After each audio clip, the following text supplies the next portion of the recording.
What's up, guys? Welcome to DNA Real Talk, our all-movie podcast. I am your host, Cameron, and with me here is Corey. Cameron, I'm super excited for the episode today. I can tell. If you didn't know, this is the official movie podcast of the DNA Network. Remember, you can find all of our audio versions on iTunes, SoundCloud, and Stitcher.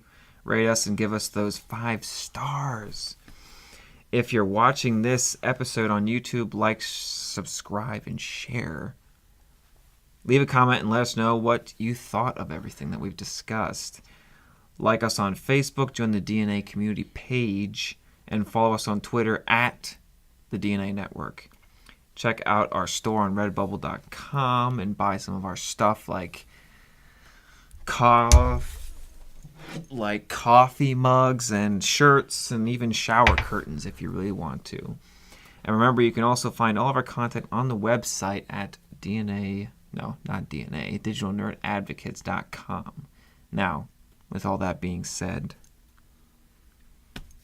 what have we been watching? Well, I watched the indie movie of the week last week, which you all should have too. Take Shelter. That was it was an interesting movie because, I had never heard of it before, and you gave me the box, and it had a bunch of tornadoes on it, and Michael Shannon is in a field, and I was thinking, what is this, the indie version of Twister? That was the first thought that popped into my head. I didn't read the box, we talked about it a little bit, but then I watched it, and I knew it was going to be some thought-provoking movie, and you watch Michael Shannon's characters start struggling, like internal conflict of paranoia, and he starts having these nightmares, and he starts, hallucinating about certain things, and it's really or what you think is hallucinating. If you don't know, every time that we do an indie movie of the week, when we come back the next episode to talk about it, we are full spoilers. So if you haven't watched it already, then you just fucked yourself. So I was thinking the whole movie. It was the same thing. What were you thinking? The same thing everyone else was, where it's he has to be going crazy. Yeah, I was because it was the same thing as almost the same thought that I had with the end of Birdman, which was is this really happening? And he saw things, and sometimes he was hallucinating, but then once you get to the end, you're was he really not hallucinating that whole time? But some of the points are when he starts hearing the thunder, and his friend, the guy that he works with, doesn't hear it. So there's points where maybe he is a little bit, and his mom struggled with the same thing that he was struggling with, and she's in a home. Those kind of things kind of make you wonder, is he really hallucinating? And then he starts building the storm shelter, which was kind of that him and his wife were fighting, and he's struggling with that, and his daughter's deaf, which was another struggle that he was going through. Which I thought was an interesting thing to put into a movie like this. Yeah. Not only struggling with all this, but he could have easily just made it a normal family kind of thing, but having a deaf daughter in there made it seem like a perfect, just a tiny bit more of a struggle in his life to have. Yeah, and there's all these little things that he's struggling with on top of this, the deaf daughter. They're not making a lot of money. Mm-hmm. She's going every weekend and selling things at a flea market type place, and he gets prescribed some medication, and his copay is instead of going to like Giant Eagle or something, paying $4, $8, $12 for like basic medication. It's like something ridiculous, like almost $70, $60 or something. I think it was like $50 or something. Yeah, like and it's just like all these little things to make his life, like he's struggling. He takes out a home improvement loan to build the storm shelter, and then he ends up losing his job, which is another struggle on top of that because of what you think is his paranoia and delusions and hallucinations and stuff. And him and his friend, like you kind of got the idea that they were best friends almost. Yeah, like work buddies, best friends for sure. Yeah, and then they go to the shelter to eat, and his friend's there, and they get in that huge fight, and like that whole scene was just scene. That whole scene was just like you felt bad for him. Like I honestly felt bad for Michael Shannon's character, like because this whole town is viewing him as crazy, and he's struggling with something inside as well as life, and like everybody's just kind of looking at him like he's crazy, and it was intense. So I don't know. I'm glad I watched this movie. It was interesting, and then at the very end, you see all like, because at the beginning you see the rain and it's yellow. Yeah, like the oil, like you were saying, like with mortar oil. Yeah, and then just the different things throughout the movie, like the thunder and everything, and the tornadoes and stuff. And at the very end, they take that beach vacation that they had been planning the whole movie, and like you see his wife on the porch with the oily rain, and you see the tornadoes out in the distance, and you hear the thunder, and he like looks back at his wife like, "Are you seeing this?" And she like does the little head nod thing, and like it's real, and like they have to get out of there, and that's how the movie ends. And it was like, holy crap, this whole thing I've been thinking this whole movie, this whole time, now I'm not sure. Like parts of it, like he clearly was, but other parts was like, is this really happening? Like it was crazy. And then the other scene that really freaked me out was the whole like bird scene, like they were all flying and like. Yeah, and they kept on like falling. Yeah. And dying. Yeah. The one dream he had really took me by surprise. The one where it's like the dudes were like he like crashes or something like that. I think, and like people are coming into his car and they take his daughter away, and he wakes up.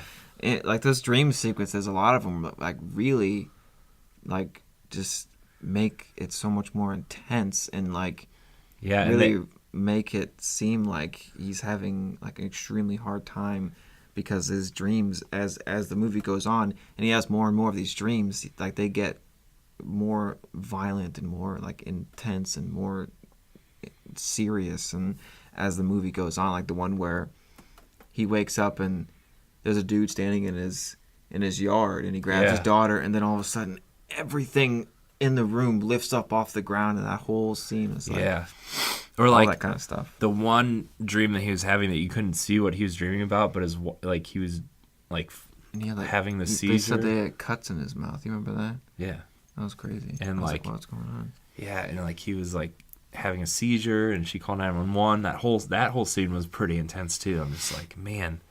I love Jessica Chastain in this movie. This was like one of the first movie I ever saw her in was a movie called The Tree of Life, directed by Terrence Malick, but this was the second movie I ever saw her in, and she blew my mind because, or maybe not the second, I think the second movie I saw her in was Zero Dark 30, but this was the movie that solidified her in my mind as like one of the best. She's extremely good.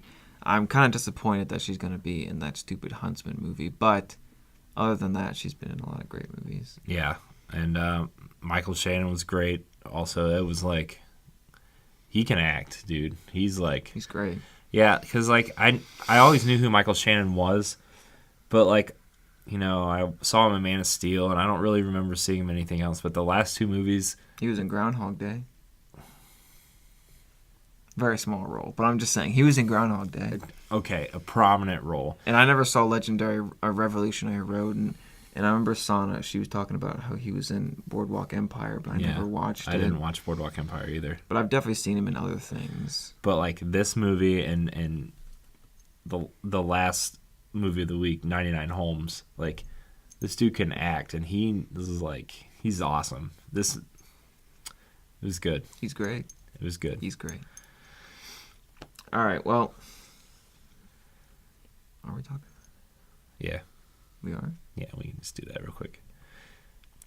Also, I've been watching. I've been rewatching Phase 2 of the Marvel movies. Because Civil War comes out in about 5 weeks. I don't know if you know this small movie called Captain America: Civil War. Looks awesome. From the trailers. Yeah, I'm just breathing because I know this is going to be quite a rant that goes on right now. Marvel Phase 2 is a struggle to get through. To rewatch all these movies is a struggle. Starting with Iron Man 3, which is not even the worst of the movies. I still think Thor might be the worst. I remember liking it the first time I saw it, like it was okay, but I was just like, ugh. In the scene where Thor gets his hand cut off, like, why? Guardians was good. Guardians was great. Winter Soldier was great. I haven't watched Age of Ultron or Ant-Man yet, but like I'm just like. But you've seen them, so yeah, you know. Yeah, I've seen them. I'm just when I'm rewatching them, I'm just like, ugh, I don't want to watch. Especially Age of Ultron. Like Ant-Man, Ant-Man I can deal with. I did like Ant-Man to an extent. It was one of the better Phase 2 movies, but like I would definitely wouldn't buy it on Blu-ray or anything like that, but I'd watch it like once in a blue moon. I definitely don't like Ant-Man that much, but there's scenes in it that are cool that I like. That's the best thing I can say about Phase 2, is that the movie, all the movies in general except for like Guardians of the Galaxy and Winter Soldier, those two are great. Like, great films. But the rest of them, like, as a movie in its entirety, they're bad. But they have cool moments. That's the only good thing I can say about them. Yeah, and it's just like, man. Except for Iron Man 3. I don't think there's a single cool moment in that movie. I just think it's altogether bad. Yeah, because, like, they do that weird thing with War Machine that I totally forgot about, that's Iron Patriot. And I'm just like, he's not even Iron Patriot. Like, Norman Osborn was Iron Patriot at one point in the comics, and it was just, like, all these weird, like Rhodey was never Iron Patriot that I can remember. Like, I didn't read that many Avengers comics, but I don't remember Rhodey being Iron Patriot. I don't even really know the whole Iron Patriot thing. I never really looked into Iron Man shit because I never really cared about him as a comic book character, so I don't really know that much about that stuff. And I always loved War Machine because he was in a couple like later crossover X-Men comics, and it was really cool because War Machine was fighting alongside Wolverine. He's a really cool character in the comics. Just in the movie, he's kind of a bummer. And I just feel like the way he is in Avengers: Age of Ultron. Ugh. Yeah. Like the whole time, it felt like a Disney thing. The whole time, he's like, I need to have a cool story to tell. And it's like, are you fucking serious? That's so oh, but stupid. Come on, that was funny. Yeah, it's so funny. The family will find it so funny. And I just feel like Don Cheadle. I like Don Cheadle, and he's great. I feel like he's being wasted. All these people are being wasted in these roles. Like, in an upcoming episode of Settle Down, like, I talk about the MCU and the villains. Like, Robert Redford, I felt like his acting was wasted in that role, or like I thought his acting was good. His acting was fine. It was great. It's just like the role he played was wasted. You could have thrown anybody in there. I feel like they had to throw Robert Redford in there to try to sell the movie, or like I don't really know if that was a selling point. I mean, he's like an older actor. I mean, yeah, but like people my parents' age like Robert Redford from like, you know, Gatsby and all these other movies that he was in when they were younger. Like, and Corey Stoll, who's another great actor, is like completely wasted. And like he did everything he could with Yellow Jacket, and I just feel like that character, like he did everything he could with what they gave him, and it was still like, ugh. It's just the way. Like he was so good in House of Cards, and he's amazing in House good of Cards. And he was great in Black Mass. Yeah, and I'm just like, come on, dude. Like, I feel like Marvel needs to figure out what to do to not make these villains feel like throwaways. Whether they have to integrate them in the future somehow, like if Thanos has an army of villains or whatever. I don't know. Like, I know that's not the answer, but like the only two villains I feel like were good villains in the MCU, Loki, Red Skull. And I guess Winter Soldier, but I don't even count him as a villain anymore. Like, he's technically a villain in Winter Soldier. And like, if you want to expand into Netflix, like Kilgrave was an awesome villain. Kingpin. And Kingpin and Daredevil. And like the Punisher looks awesome.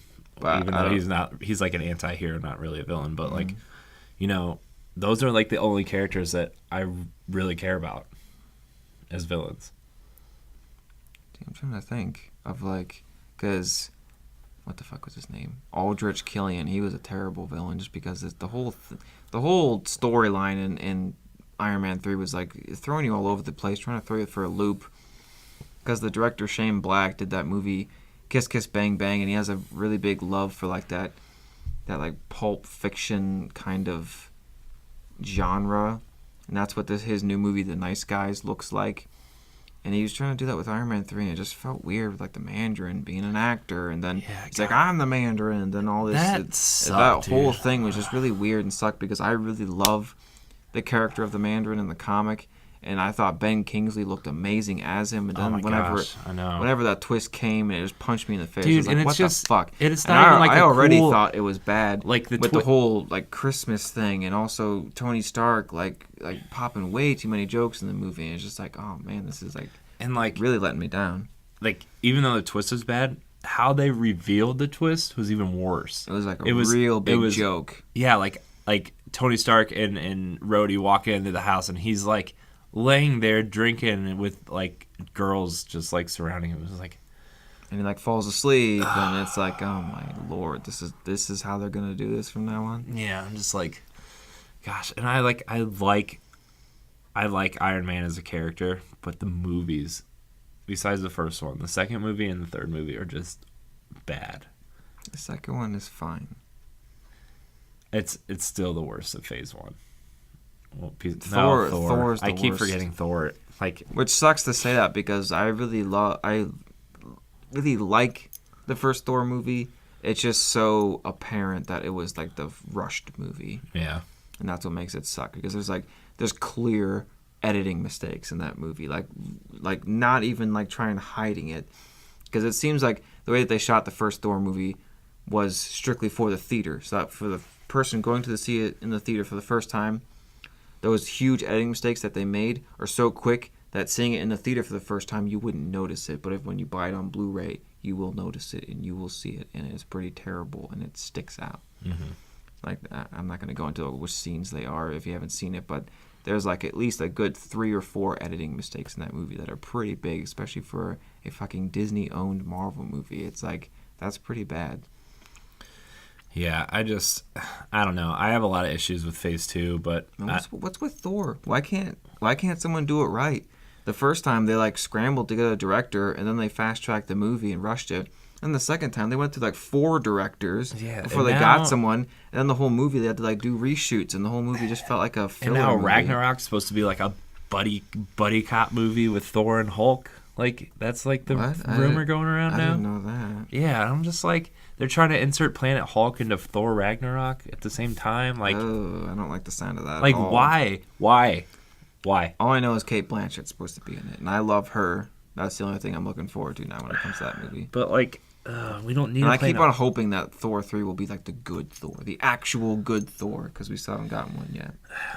I don't know. And even the way he's represented in the Avengers movies is kind of shitty. Yeah, I don't know. Phase 2, besides Winter Soldier and Guardians, are just like, okay, like those are the only 2 movies that I will watch more than once. Yeah. And it just, I don't know. And I've been watching Phase 2 to prep for Civil War, and it bums me out that these movies aren't as amazing as Phase 1.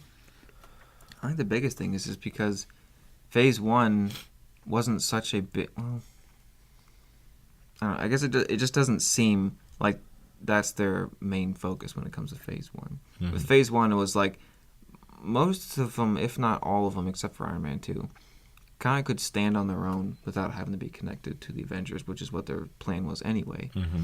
But when you go into the Phase 2, it's like That seems like that's all their focus is, except for Guardians of the Galaxy. It's just to be moving on, leading up to Avengers, Age of Ultron, and also Civil War, and maybe even Infinity Wars too. Yeah, it feels like all it feels like they don't focus on making a movie that they're. It's like a giant. I feel like Ant-Man's the only one that did it. Actually, was the one that maybe it could stand. Guardians and Ant-Man are like the two that can stand on their own. Yeah, it's just like, it's like a serial show on TV where like you have to watch this movie before you watch this movie because it's a stepping stone for the next movie. I was thinking about that the other day. I think that's a really big bummer because it's like I would want to just be like, hey, maybe I can watch. Why not watch the Captain America trilogy? And when it's like, I kind of can't do that because after watching the first Captain America, you almost kind of have to watch Avengers and then go on to Winter Soldier. I can't just watch Captain America, Winter Soldier, and then we go on to Civil War. It's like you kind of have to watch the movies in between because things happen to where they reference to, or story elements will happen to where they talk about it in Winter Soldier or something. Yeah, which really sucks because like I love the Captain America movies. I think they're the best ones of Marvel, of the right Marvel. Now. Yeah, so and like it just like you said, it just sucks that I can't go from First Avenger to Winter Soldier, and I'll have to watch Avengers. Which don't get me wrong, the first Avengers movie is great, but like I don't need to watch it again. And then I have to watch parts of Iron Man 3 and Thor to get references.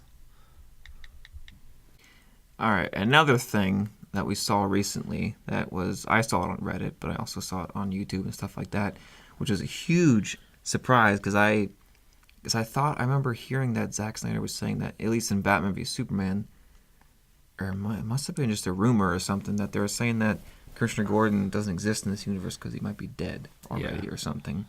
But then we see that they have casted Commissioner Gordon because he's going to be in the Justice League movie Part 1 or whatever, and it's going to be JK Simmons. That's hilarious because like they had that petition going around to have him return as J. Jonah Jameson in Spider-Man, which was hilarious.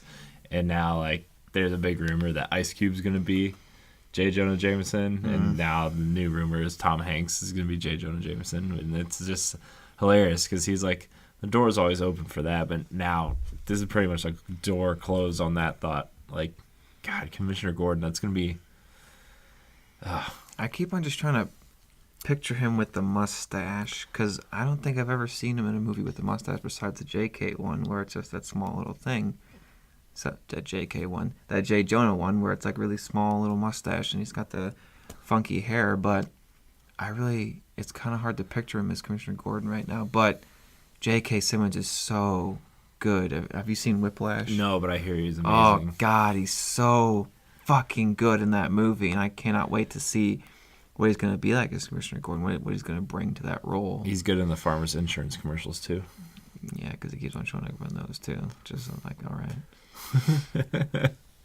But man, I'm kind of excited because, like you said earlier, it was rumored that he wasn't going to exist in this universe, and then like the script went through so many rewrites while they were filming, I guess, and like rumors of Ben Affleck rewriting the script as Batman. That'd be hilarious to see. But like now that he exists, like I can't wait to see that because like I love Commissioner Gordon, and I love like it's going to be weird though going from Gary Oldman to JK Simmons, both great actors, but both different actors, and it's just it's gonna be interesting. I really just want to know what he's gonna. I really want to see what he's gonna look like. That's the biggest thing. I really want to see what he's gonna look like because Gary Oldman, besides the mustache, that's kind of the way he always looks. You know, he's got the brown hair over like that, and that's like his natural hair color too. At least I think it is, like with some gray in it. But yeah, then the mustache was the big thing. Yeah. And glasses. I guess the glasses was something added too. But yeah, I really just want to see what he's going to be like, and especially what his purpose is going to be. Mm-hmm. Especially if he's going to be in Justice League specifically. Yeah. Like, I wonder what he's going to be there for. I'm curious about that. I know it's going to be awesome though. So I love awesome. JK, and I agree with that too. I love the character of Commissioner Gordon, and that's why it really bums me out that Gotham's just such a shit show. Because I was about to say the same thing. Could have been so much better if you could have just made it like a Batman Year One kind of show. Instead, it's like this whole big villains bullshit. But whatever. I don't know. I watched Gotham. I watched the whole first season, and it's like it's okay, but you can see like glimpses of what that show should have been and could be, and it's just not happening. It's a bummer. And just every opportunity that they could have, they don't take. Yeah. Yep. Pretty much. Such a goddamn bummer. I was like really looking forward to that show, honestly. When I first heard about it, I was like, whoa, Gotham show, that could be really cool, like Batman Year One. Then I watched like the trailer for the show, and I'm like, oh no. I think the only place right now that could do a Batman Year One like Gotham type show would probably be Netflix. But yeah, they're probably. But I wonder if Warner Brothers even can do a Netflix thing. It almost seems like they keep on selling their rights to other networks because they can't do a Netflix thing or something. That's the impression I get. Well, Warner Brothers owns the CW, so that's why most of the shows are there. Which is a bummer. And then I don't know why Supergirl's on CBS. And maybe it's because like I think there's some sort of like distribution thing where like all your shows can't be on your own network. They like you have to have shows on other networks. Yeah, they got shows on 3 networks now. They got Supergirl on CBS, they got Gotham on Fox, and then CW, all the CW stuff. Yeah, Arrow, Flash, Legend of Tomorrow, but then also another show that's iZombies on CW, and then that show Lucifer is on Fox as well because that's a DC comic, even though he doesn't look anything like the character, but whatever. Constantine was on NBC. Yeah, which I can't like. I know this is a movie show, but like there is nowhere. That show is nowhere. I mean, I know it got canceled, but like even to rewatch it, that show is nowhere that you can watch it legally. Which I was actually excited for because I, despite what a lot of people thought, I actually really liked the Constantine movie because Francis Lawrence is a really good director. That was the Keanu Reeves one, right? Yeah. And I really liked the Hellblazer comics, and I was looking forward to the show because the character looks exactly the way he's supposed to, and it looked like it was going to be like a really cool representation of Hellblazer, but then it just, I don't know, it just kind of like disappeared before I could even get to it. Yeah. Which is a bummer. Yeah. All right, well, last section we're going to move on to here is some questions we got from the community. Now, first question comes from Todd Oxtra from Secret Friends Unite podcast. Yeah, I wasn't going to try and pronounce that last name because it's spelled funny. You should listen to that podcast, by the way. It's very good. It's awesome. It's a good one. Okay. Friend of show. Friend of show. The question is, what movie do you expect to be a big surprise or be a big dud this year? Honestly, I've thought that recently. I know how we were saying we were kind of like worried about XMen Apocalypse, but I keep on thinking that maybe the reason we keep on getting worried is because, yeah, certain things look funny, but I think almost that is going to be funny when the moment comes that the movie comes out and we see it. It might actually be like really fucking good. Yeah. That's one I think might be like an unexpected surprise. Because like, even though the last couple, like, say what you will about X-Men and like how they relate to the comics or whatever, but the last couple movies have been like, we'll say good at the very least, like First Class, Great. Wolverine, good, very good. You know, what was that last one? Days of Future Past was good. Great. They're all like good on the lowest of levels, and now like it's that third X-Men movie thing. It's like, I don't want it to be a Last Stand situation because like X-Men 1 was okay, but X2 I thought was like really good. It's definitely the best of the original trilogy, I guess. But like Last Stand, dude. Yeah. Well, and also the fact that this is X-Men Apocalypse is going to be the first movie pretty much starting with the new X-Men cast, you know, all the younger versions of the characters. So maybe that's one other reason why I'm kind of worried is because, you know, for the longest time we've kind of, except for First Class, we've kind of, you know, fallen back on the actors who have been playing them for so long, and now this is the first time we're not going to have that. Mm-hmm. But I don't know. I have faith. I do. I love Michael Fassbender, and I think McAvoy is a good Professor X. He looks like that last scene of all the trailers of him in the wheelchair, bald. Like that scene is just like he looks exactly like him. Yeah, it's just Like, and like Oscar Isaac, like I loved him in Star Wars, but like Apocalypse just looks weird. Apocalypse looks he weird. still looks a little funky, but dude, he looks weird, man. he's still. I have a feeling he'll probably looks or something different, because I think we've said this before, where it's like when we first saw the pictures for Quicksilver in Days of Future Past, we thought he looked pretty dumb. He looked kind of dumb, like he was like it's the weird silver hair and everything like that. But then you see him in the movie, and it's like, wow, he's like the best part of the movie. Yeah. So I don't know. I'm thinking hopefully it'll be that same thing. Plus, again. like the X-Men characters, like this is probably the closest any of the characters actually look like their comic counterparts, like Psylocke and Angel. Well, Archangel. Yeah. So I wouldn't say Angel. He looks a lot like Archangel, which is the character he's going to be in the movie. But yeah. Yeah. So it's gonna be interesting.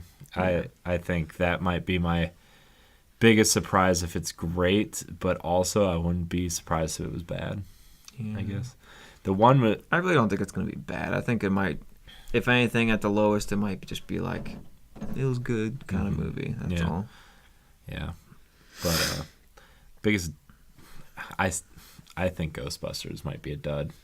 Yeah, to be honest, it's like I do have faith in the movie, but I wouldn't be surprised if I walked out of the movie and I'm like, oh man, that kind of sucked. The cast, like, I get it. I see why how that movie could be hilarious and good, but then like there's like the trailer seems confused that is it a sequel, because like they keep saying it's a reboot, but then the trailer kind of confuses everybody like it's a sequel. Yeah, it's like 30 years ago. It's like, why are you even saying that? But in the trailer, it's like this is like the first time they're seeing ghosts, and then you know, I'd still think the animation is kind of bad.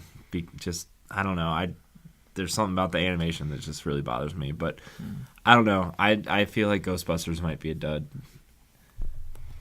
I don't know. I'm trying to think of another surprise movie. I know this isn't coming out this year, but I think the 21 Jump Street Men in Black crossover movie that they're talking about is going to be hilarious.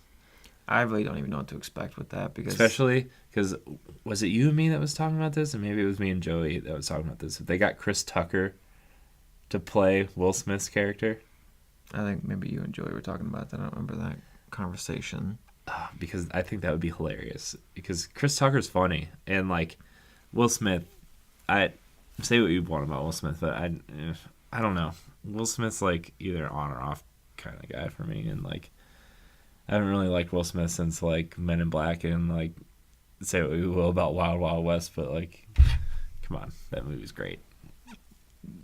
Okay, the movie was awesome. No, what are you talking about? Will Smith is on most of the time. Like, I think I Am Legend is great. I haven't seen I Am Legend, but I hear like Concussion is like really, really good. Yeah, and The Pursuit of Happiness is great. I guess what I'm trying to say is like Will Smith isn't that actor anymore.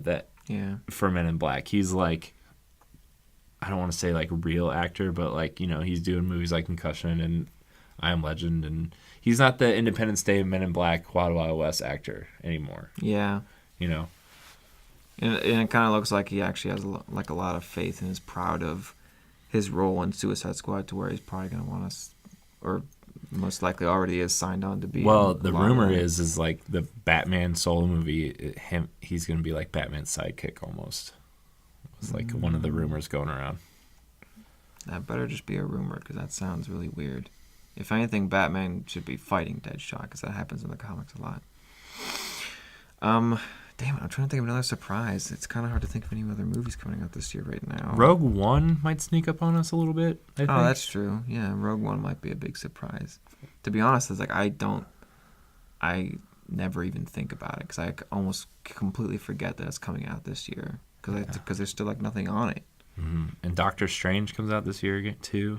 I have complete faith in that movie. I don't think it's going to be a big surprise for me. It's like I have. See, I feel like it might be a surprise, because I don't think like the general public knows who Doctor Strange is, like they would Captain America or Spider-Man or something. Well, no one knew about Guardians of the Galaxy either. Yeah. Or Ant-Man, really. So that's true, and I guess Iron Man to an extent too. Is like I didn't know who Iron Man was before. Like, I mean, I did, but not like I didn't really know who he was. Yeah. I was always like X-Men and stuff like that. So like I don't know. I didn't really know. All right, well, I can't think of any more surprises right now, but I'm going to say a dud, I think. besides Ghostbusters, which I think might end up being a dud. But as much as we kind of were talking about how we think it's going to be, pretty good kind of thing, but to be honest, I kind of think that maybe Turtles might be a dud.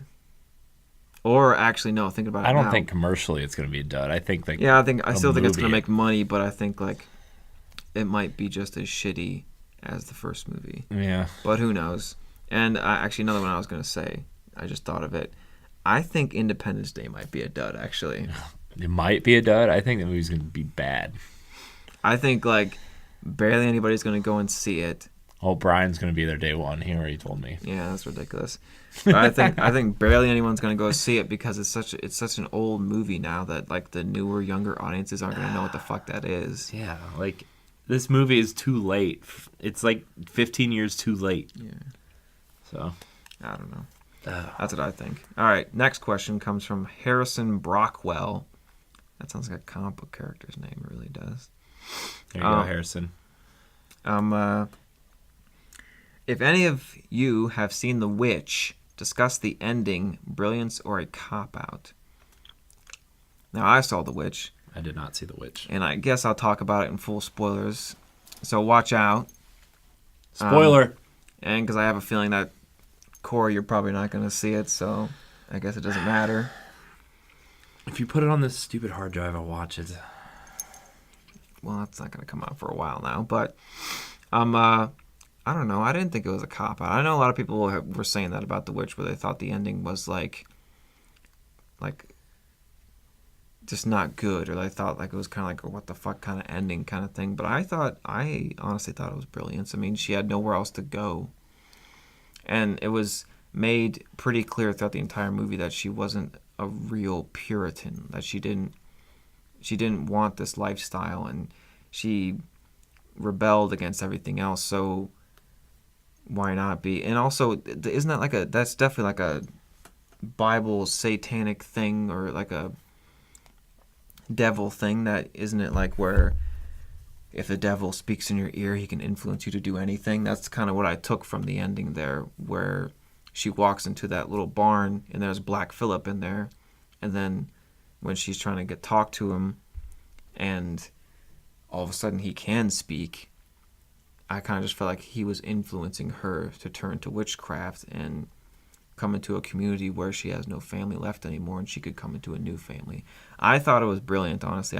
I loved everything about The Witch. There was no complaint I could have about the movie at all. I thought it was pure brilliance, and I think it's going to stand the test of time, honestly. It's like, I think it goes up there with like classics like The Shining and stuff. It was amazing. I don't think the ending was a cop-out. I thought it was brilliant. Some people might still think that because it kind of just like, after all this crazy shit happens, she kind of just like makes the decision to go up and do this crazy lifestyle change immediately, almost like instantly. But that's, like I said with the devil thing, that's kind of what I took away from that. All right. I'm going to stop right there. Probably don't have enough time to do the rest of the questions. We can do the guilty pleasure one.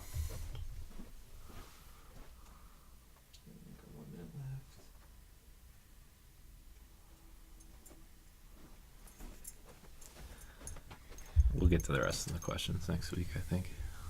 I can save them for next time. There's only 2 left. We could do the other 2.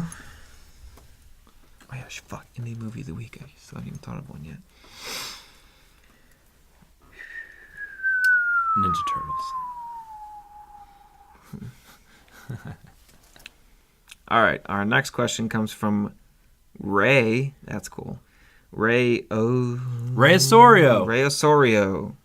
Is that from another podcast? Yeah. It's from Nerd Overdrive. We were on their show. You should listen to that show. That show specifically. Not this one, because Neek's on this week. I'm just kidding. I love you, Kiku. I know you're not listening, but I love you anyway. Sorry. Continue. Okay. What movies are your guilty pleasure? Like, you shouldn't like them, but you love them. I remember you were saying one beforehand. 10 Things I Hate About You is one of my favorite movies of all time. I love that movie. And, like, I guess it's not really a guilty pleasure movie because, like, a lot of people my age love that movie. But, like, man, I love that movie so much. It's amazing. Heath Ledger, Joseph Gordon-Levitt. It's amazing. Isn't it like a... Julia Stiles is in that movie. It's like a modern interpretation of a Shakespeare tale. Yeah, I think... Taming of the Shrew. Yeah, I think... Yeah. But they don't speak Shakespearean. No. It takes place there in high school, and it's like... Yeah, see, I've never seen it, so I don't really... Oh, man, the scene where Heath Ledger's dancing in the stadium, like, singing this song to Julia Stiles because he likes her, and, like, she's just, like, this rebel chick, and, oh, it's so amazing. He's, like, singing with the marching band. It's amazing. It's amazing. Okay. I'll take you on your where, word. In the scene where, like, Julia Stiles gets, like, detention and she, like, flashes the professor so Heath Ledger can, like, get out the... Oh, it's amazing. It's amazing. Dude, in like, in the party house scene is just... Oh, it's the best. It's the best. It's the best. All right. Well... I didn't think you were going to be saying all that about 10 Things I Hate About You, but all right. Oh, my gosh. Have you seriously never seen that movie? I've never seen it. Oh! I don't even know what to think about it either. All I know is that Heath Ledger was in it. And I remember that someone made some funny video on YouTube that was called, like, Gotham High, where they used footage from that movie where it's like Heath Ledger is a young Joker and Joseph Gordon-Levitt's a young Nightwing or something like that. That's all I remember. Yeah. Oh, another one, speaking of Heath Ledger movies, A Knight's Tale. That movie was awesome. It's got Paul Bettany in it, and I guess that's kind of a guilty Alan pleasure. Tudyk and Heath Ledger and the chick in that movie. Shannon Sossamon. Ooh. She's great in Risk Cutters. A great movie. Great movie. Great. A guilty pleasure movie for me is I know I'm probably gonna get a lot of crap for this, but I do acknowledge that the movie's not great. That being said, a guilty pleasure movie for me is The Spirit. It came out in 2008. You heard of it? No. This has got to be a movie that people know about, Cameron. I'm pretty sure some people know about this movie. It starred Gabriel Match and Samuel Jackson and Scarlett Johansson and Sarah Paulson. Oh, so it's a prequel to The Avengers. No. It was an adaptation of the Spirit comic books that Frank Miller did because he was best. Oh, the I know what movie you're talking about now. Okay, it's that it was done in the same style as like Sin City. Yeah. Oh, knew it. But because Frank Miller and Will Eisner were like good friends and stuff, and Will Eisner always said that if he wanted to have a movie adaptation of one of his comic books, he wanted Frank Miller to do it. And for the longest time, they handed it back and forth. It was almost like the AI situation between Stanley Kubrick and Steven Spielberg. They handed it back and forth. It's like, no, I can't do it. And then he's like, no, I can't do it. And then Will Eisner died. And then Frank Miller's like, you know what? I will do it now. And he took like the Spirit. Like, yeah, it did get violent because the Spirit's power is that, he has the, like a advanced healing kind of thing. So he gets a limb chopped off and a few days later it'll be back kind of thing. Or he gets shot to pieces and he'll be able to come back later. So Frank Miller kind of took that and made it, like his Sin City spin on it, to where like sometimes it got like a little more violent than like the Spirit comics usually did. And it had the Sin City style where it's like red was really red and everything else was dark and gray. But I think the movie, even if you don't like the hokey dialogue and like some of the really dumb scenes, the movie looks amazing. You could put the movie in and mute it if you want to and just watch it because it's a work of art. The movie looks amazing. It's just, he does this weird like 40s dialogue wit where it's like sometimes he'll say things like, you lounge lizard and things like that. And it's kind of like, all right, that sounds kind of weird. No one talks like that.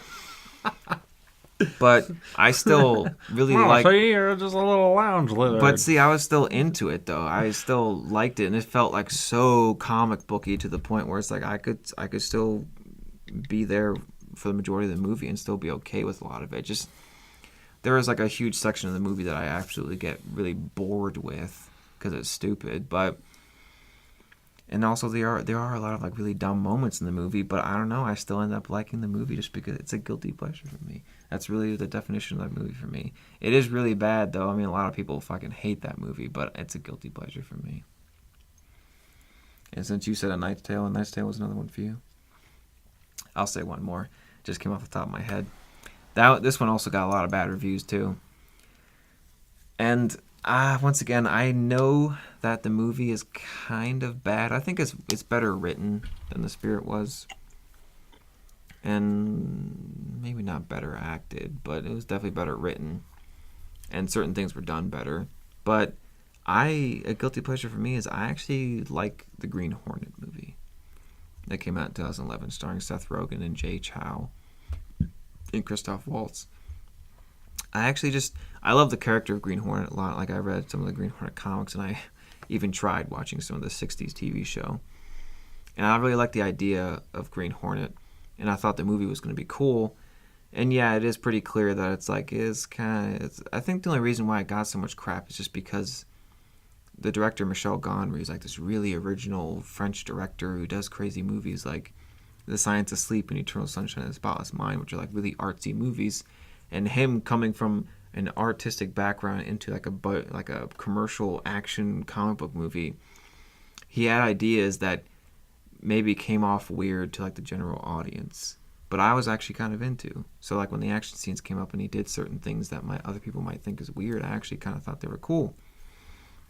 And the action scenes were cool, and I thought everything looked really cool and interesting. And like once again, it felt like super comic booky, but still like kind of placed in reality. But then like a little heightenedness about it, like to where the entire movie they kind of just like, instead of like beating up somebody, they might accidentally just like kill people. But they kind of just like gloss over that, and they're just like, oh well, he's a bad guy, so it's all right that we just murdered this person. But I don't know. I still ended up liking the movie. I thought it had good action. It had some funny moments, even though a lot of them fell flat. But I still thought it had like kind of a cool like beginning story to where if it did well enough, a sequel could make that a really cool franchise. But of course, it didn't do well enough, and it got really bad reviews and didn't make a lot of money.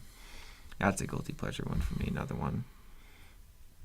I don't know if I can think of any more off the top of my head right now, but yeah, that's all I got right now. Do you have any more? No. You don't have any more? I probably do. Those were the first two that came to mind because like I love both those movies so much, and they're obviously not great movies, but they're just great movies, dude. They're just Yeah,